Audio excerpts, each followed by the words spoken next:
Hi guys, samahan nyo ako. Ito po, mag-intro muna tayo. Don't forget to click like and subscribe. Thank you. Ito guys, magluluto tayo ng baked potato. Unang gagawin natin guys is pakuluan ko muna yung patatas and then i-slice ko yung sa taas niya guys, manipis lang. And then pagkatapos mag-slice yan guys, tanggalin ko lang yung laman niya. Pag natanggal ko na guys yung laman niya, imamas ko siya at saka timplahan, asin, paminta, at saka yung bacon. May version ko lang to guys, kung gusto nyo rin mag-get idea. Maganda siya guys, magki-crispy din siya yung balat niya guys. And then ano lang ang ginamit ko dyan, yung bacon na pinirito ko muna, tsaka bago ko ni slice ng maliliit, pampalasa din.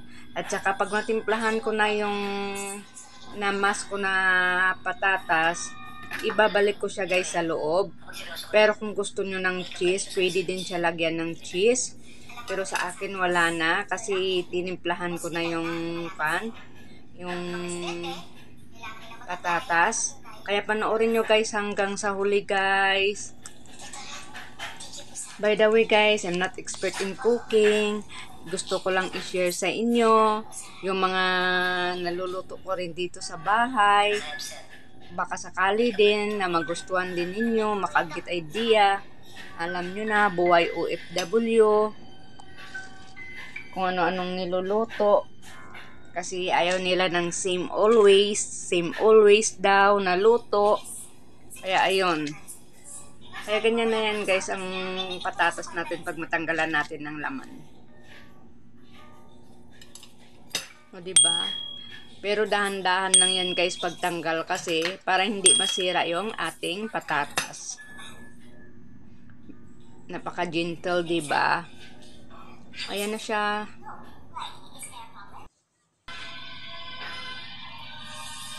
Actually, kahit nawala ng bacon, kahit maraming cheese or parmesan, pwede na rin dyan guys na ihahalo. Kasi depende, minsan ginagawa ko parmesan lang ang ginagamit ko. Napaka plain lang niya. And a lot of butter. Pag gusto nila ng medyo maalat-alat. Pero dito ngayon is ginamitan ko siya ng bacon para maiba naman. Para hindi nakakaumay o nakakasawa. Or pwede din dyan yung may onion na ginisa mo na yung onion. Yung niluto mo na muna. Saka ihahalo. Kaya yan guys. Tapos pag matimplahan na, ilalagay lang sa patatas. Ibalik lang siya sa katawan. Ewan ko kung paano i-explain. Basta ganon.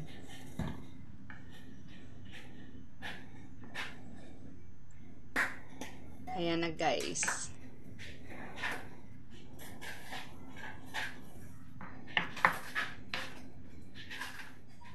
Ayan na guys, natapos ko na siya guys na ipanglagay.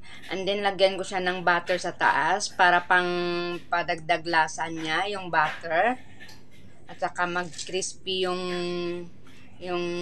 balat ng patatas. Kasi masarap guys, pati balat nyan guys pag maluto na kasi magiging crispy na siya.